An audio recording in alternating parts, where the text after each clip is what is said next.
our principles, etc. And it gets going, and you remember a man called Jay Naidu. At the same time, what is happening, and I'll say this to you because I speak out, Trevor Manuel and a small group of the economic sector in Shellhouse, we paid no attention to us, no attention to them. More fools us because it's the economy stupid.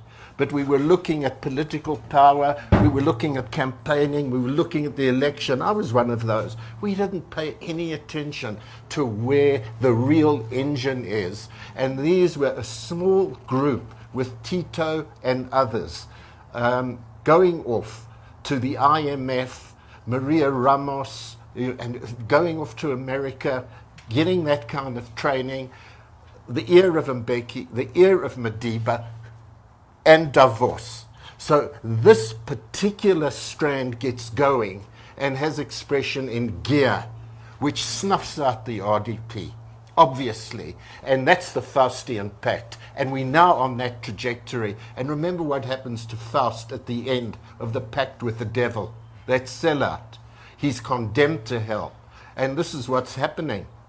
The country's being condemned to hell, and Maracana's hell. And development, there was the question about the development factor in that platinum belt. Where is Gwedi Mantashe, Cyril Ramaphosa, Kgalema Motlanthe, all the big shots of the mining union?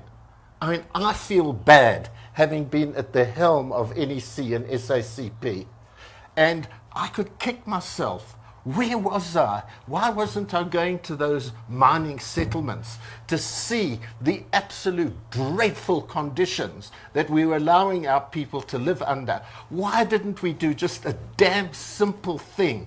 Make the bloody mining houses pay 5% of their profits into a housing plan to ensure that there's decent living conditions for the people who are digging the wealth up. That's not nationalization, that's just use of taxes. We fled from the question of heavy taxation of the business economic community of this country and their 150 years of exploitation. Absolutely disgraceful. It's a disgrace on me, quite frankly, but at least let's get to talk about these things. Zimbabwe, I just want to give you a short anecdote.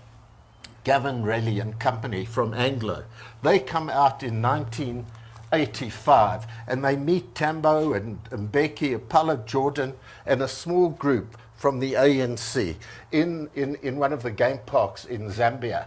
And this is the first meeting, and it's big business, eh? This is the corporates of South Africa.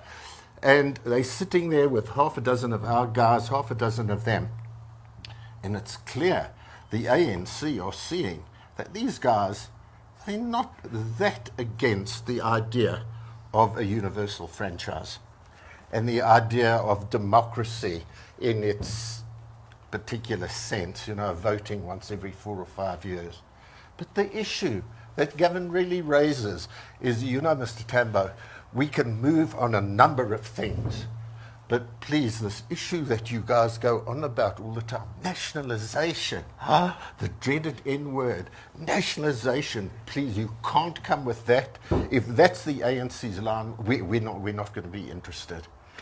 The person who convened the meeting and had decided to leave the group, but they made him stay, Kenneth Kaunda, and he sat there quietly while the debate goes on. So he leans forward and he says, "Excuse me, Mr. Raleigh, Anglo-American, you've done a deal with me in Zambia, 51%, 49%.